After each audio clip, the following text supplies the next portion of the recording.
Samantha Torres had grown up with the smell of engine oil in her hair and the sound of wrenches clicking in her ears. She was the kind of girl who preferred a toolbox over a purse, the kind who could fix a carburetor faster than most men could spell it.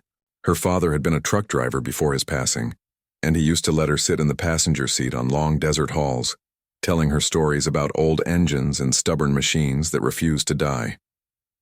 Those drives planted something in her heart, a love for machines that never left. By the time Sam turned 27, she was already the best mechanic in her small Arizona town.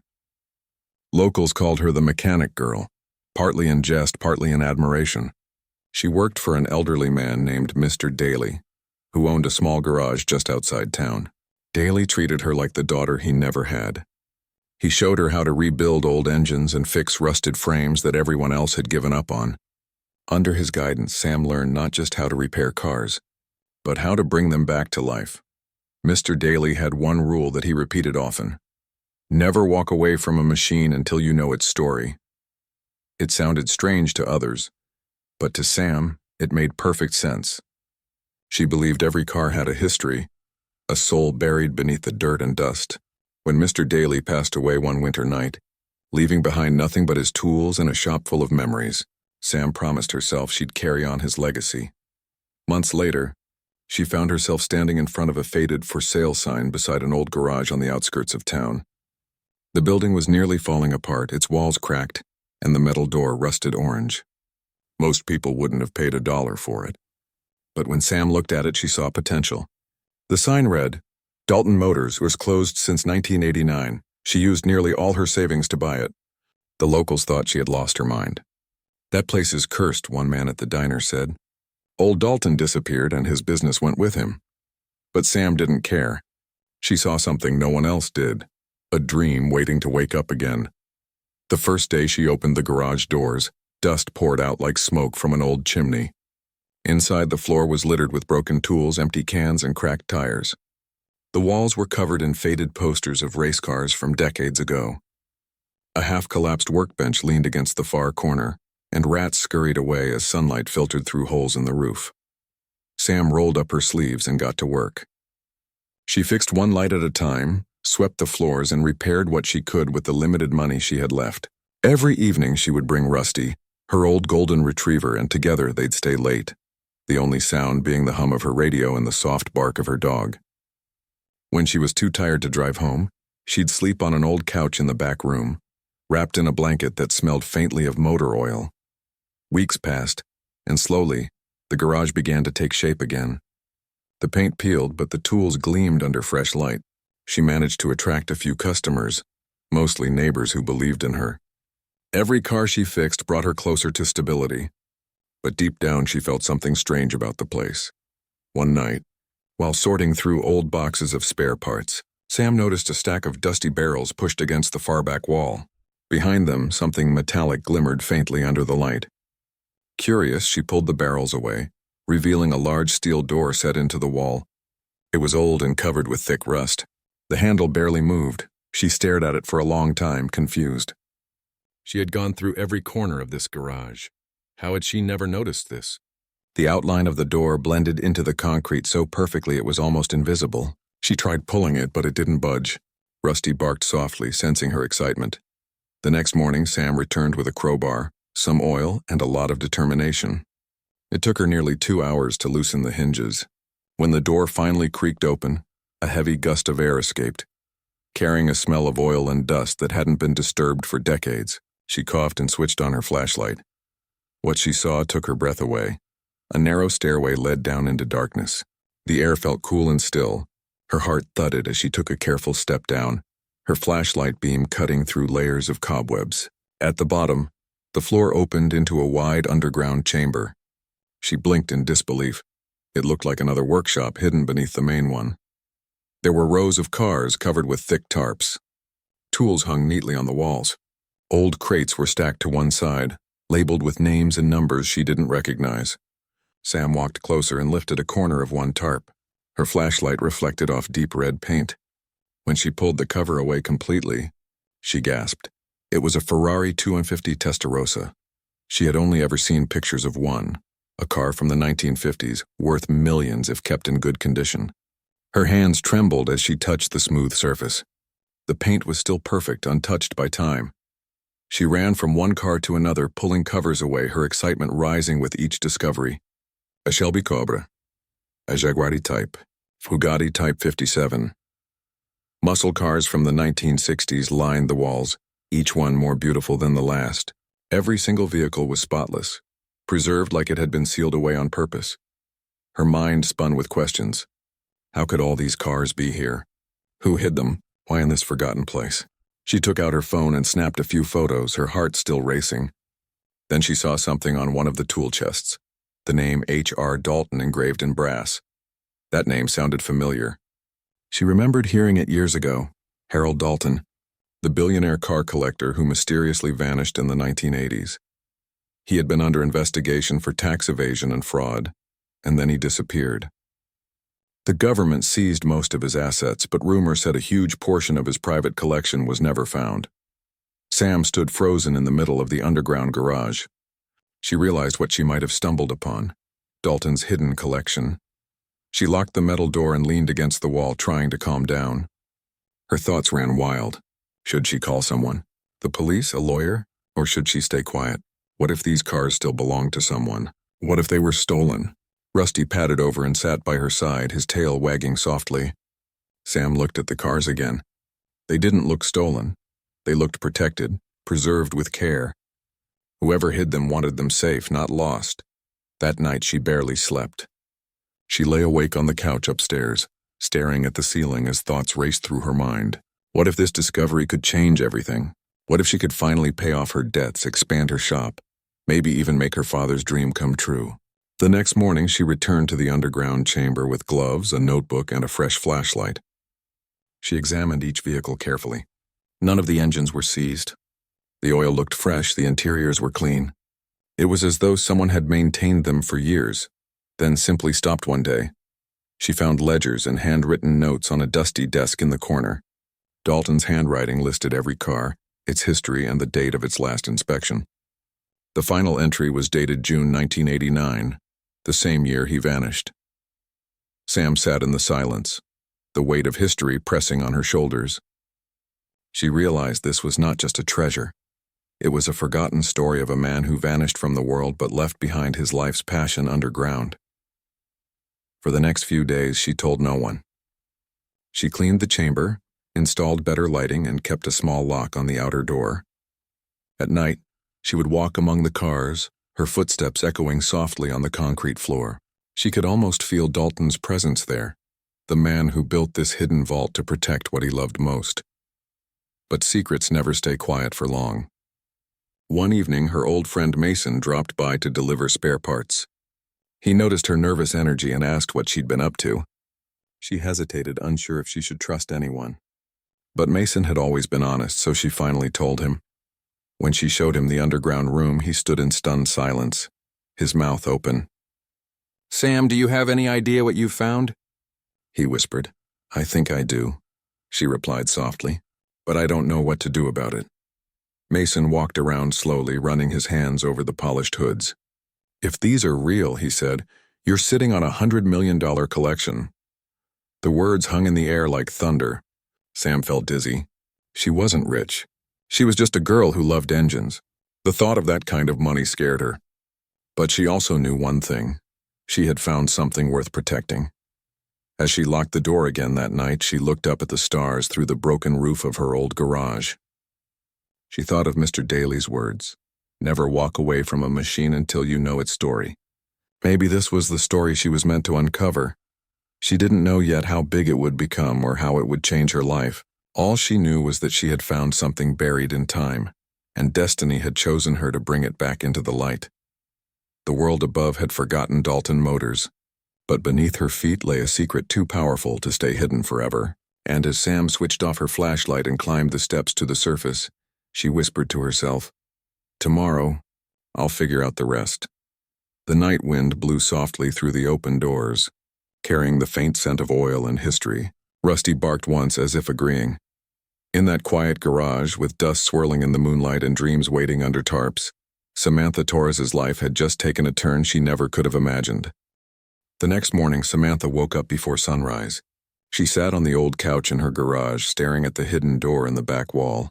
Her hands were still stained with grease, but her mind was already spinning with thoughts about the cars below. For the first time in her life, she didn't know what to do next. She made herself a cup of coffee, then walked outside. The desert sky was turning orange, and the soft wind carried the smell of sand and metal. She leaned on the hood of an old truck she'd been fixing and whispered, "You really did it this time, Sam." All day she tried to distract herself by working. A few customers came by to have their vehicles checked. She smiled, changed a few tires, replaced a brake pad, and pretended everything was normal. But her heart was still beating faster than usual. Every time she looked toward the back of the garage, she thought about those cars resting quietly below. That evening, when the sun went down, she finally made a decision. She needed help. Not the kind that would steal her discovery, but someone who knew the world of rare cars. She called Frank Simmons, a retired appraiser she'd met years ago. He used to work for big auction houses, but had moved to Arizona to live a quiet life. Sam trusted him more than anyone else in the industry. When Frank answered the phone, his voice was rough but kind. "Sam, haven't heard from you in a while. Everything all right?" "I need your help with something," she said carefully. "Something? Unusual," he chuckled. "Unusual how? Like a tractor with wings?" "Something better," she replied softly. "Can you come by tomorrow? You'll want to see it yourself." The next morning, Frank arrived in his old blue pickup truck. He was tall, with gray hair and steady hands, and he carried a small metal case full of tools and documents. When he saw Sam, he gave her a fatherly smile. "So what's this big mystery?" "Follow me," she said. She led him to the back wall, moved the barrels aside, and opened the hidden door. Frank froze when he saw the stairway leading down. "What's this, a secret bunker?" "Something like that," she said. When they reached the bottom, Sam turned on the lights she had installed. One by one, the bulbs flickered to life, casting golden light across the underground chamber. The polished metal of the cars reflected the glow like a dream coming alive. Frank's jaw dropped. He took a slow step forward, his eyes wide. "My God," he whispered. "Do you have any idea what you've found?" "I think I do," Sam said quietly. Frank walked from one car to the next, his hand shaking slightly as he touched each one. Ferrari 250 Testarossa, Shelby Cobra, Bugatti Type 57. "These aren't just cars, Sam. These are ghosts from history. Each one is priceless." He took out a small flashlight and examined the paint, the tires, and the VN numbers. "These are all original, not replicas. This collection alone could be worth over $100 million. Sam leaned against a workbench, her heart pounding again. "Frank, I bought this place. The deed is in my name." "What does that mean?" Frank turned to her slowly. "It means legally whatever is on this land belongs to you, unless there's a government claim tied to it. And if this really was Harold Dalton's private vault, that's possible." Sam frowned. "Dalton, I found his name on a toolbox." "Who was he really?" Frank sighed and rubbed the back of his neck. Harold R. Dalton was one of the biggest private car collectors in America. Back in the 80s, he was being investigated for tax evasion. Before the case could go to trial, he disappeared. The government seized most of his properties, but part of his fortune, including his car collection, was never recovered. Sam stared at the rows of cars in silence. "So this is it. This is where it all went." "Looks like it," Frank said softly. "You've stumbled on a lost chapter of history." For a moment, they both stood still, surrounded by the quiet hum of the underground air. Sam could feel her pulse in her ears. Part of her wanted to celebrate, but another part felt a strange sadness, a weight she couldn't describe. Frank stayed most of the day, taking notes and photographs for documentation. Before leaving, he looked at her seriously. "You need to be careful, Sam. Once word gets out, this place won't stay quiet for long. People will come. Reporters, collectors, maybe even government officials. Keep everything locked until you're ready." She nodded. "I understand." But keeping something this big a secret was impossible for long. A week later, a rumor slipped through town. One of Mason's friends had seen strange lights in the garage at night and told people that Sam had found something huge. Within days, reporters started calling. A few investors even showed up at her gate offering to help manage her discovery. Sam refused every offer. She didn't want to sell the cars or become rich overnight.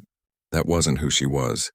But when a lawyer from Phoenix arrived with government documents claiming the collection might still belong to the Dalton estate, things became complicated. She sat in her small office, papers spread across her desk. The lawyer explained that the property had been transferred to her legally, including all attached and contained items. Still, the state could review it because of Dalton's unfinished case. Frank helped her navigate the paperwork, and after weeks of phone calls, emails, and meetings, the verdict came back clear. Sam was the rightful owner. Dalton's old debts had expired decades ago and no one else had a claim. When the news broke, her story went viral. "Mechanic girl finds a 100mm car collection in abandoned garage," read one headline.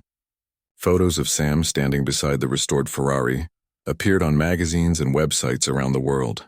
People who had once doubted her now lined up outside her garage just to shake her hand. But fame didn't change her heart. Instead of selling the cars, she made a decision that surprised everyone.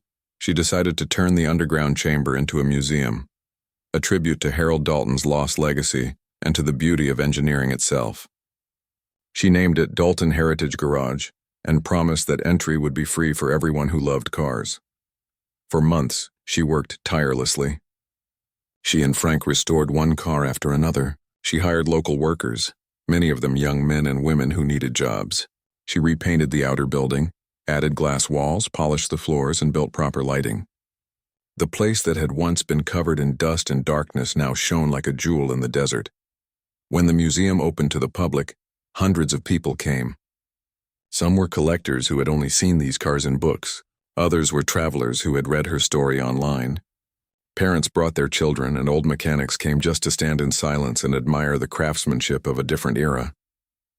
Sam walked among them quietly, always wearing her oil-stained gloves and work boots. She didn't act like a celebrity or a millionaire. She was still the same mechanic girl, just with a bigger toolbox. One afternoon, a young boy approached her shyly. He held a small notebook filled with sketches of cars. "Are you the one who found them?" he asked. Sam smiled. "I guess you could say they found me. Do you fix them too?" he asked. "I do," she said. "Want to see how?" She took him to one of the open workshops where a few cars were still being restored. The boy watched, fascinated, as she adjusted the engine with gentle hands. His eyes sparkled, and Sam saw a bit of her younger self in him. "Remember," she said, "it's not just about fixing. It's about understanding what it meant to the person who built it." He nodded eagerly, and Sam smiled again. That moment reminded her why she had chosen this path. It wasn't about wealth or fame. It was about preserving stories. As the months went on, the Dalton Heritage Garage became famous across the country. Tourists from other states came to visit. Documentaries were made. People called her the girl who brought the past back to life. But Sam stayed humble. Every morning she arrived before sunrise, just like before, and brewed her coffee before unlocking the main door. Frank often teased her, saying, "You could retire now, buy a mansion." She laughed softly. "And do what? I like it here. These cars don't talk back." He chuckled and shook his head. "You're something else, kid." Sometimes when the museum was closed, Sam would sit alone in the underground chamber. The quiet there was peaceful. She would walk past the rows of restored vehicles, running her fingers along their shining surfaces. It felt almost like they were breathing again, alive because someone cared enough to remember them. She often thought of Mr. Daly and how proud he would have been. His words echoed in her heart. "Never walk away from a machine until you know its story." She had followed that rule all the way to a hidden treasure. One evening, as the sun dipped below the horizon, a local reporter asked if she regretted not selling the collection for money. She smiled and said, "You can't put a price on history. Someone hid all this beauty underground for years. It wasn't meant to stay buried. I just gave it back to the world." Her answer spread online just like her discovery had. People admired her humility and her sense of purpose. She received awards, invitations to car shows, and even a letter from a major museum offering to partner with her. But she politely declined. She wanted Dalton's collection to stay in the same garage where it had been found, as a reminder that sometimes the greatest treasures are hidden in plain sight. Years later, travelers passing through Arizona would often stop by the Dalton Heritage Garage. They would see a small bronze plaque by the entrance that read, "Restored by Samantha Torres, the mechanic who found the lost fortune." Inside, The polished chrome gleamed under bright lights,